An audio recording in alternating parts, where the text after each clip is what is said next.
الاتحاد الفلسطيني واسامه ابو علي. ايه علاقه الاتحاد الفلسطيني باسامه ابو علي؟ واسامه ابو علي فلسطيني. الاتحاد الفلسطيني نزل بيان على ان اللي بيحصل مع ان اسامه ابو علي ده ما يصحش، وردود افعال الجماهير الاهلاويه على اسامه ابو علي، وان هو دلوقتي في مصر المفروض مش في امان قوي ومش عارف، والقصه دي يعني مضمون البيان كان كده يعني. المشكله يا جدعان ان الاتحاد الفلسطيني ده اللي بيدافع على وسام عشان بقى يلعب باسم منتخب فلسطين، ما يعرفش ان اسامه ابو علي ما كانش هيلعب باسم منتخب فلسطين الا بفضل النادي الاهلي اصلا.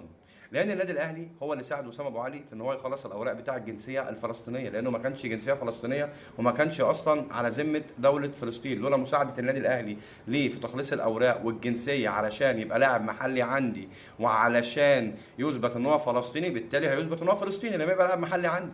ده اللي خلاه يشارك مع منتخب فلسطين، قبلها ما كانش بيشارك مع منتخب فلسطين. تمام.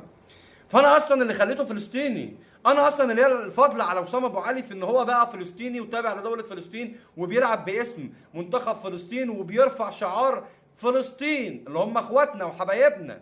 انت تطلع بيان اللي انت خايف عليه مننا يا راجل، يا راجل، ده انا اللي مبصيهولك تروح انت باصيها في حجري.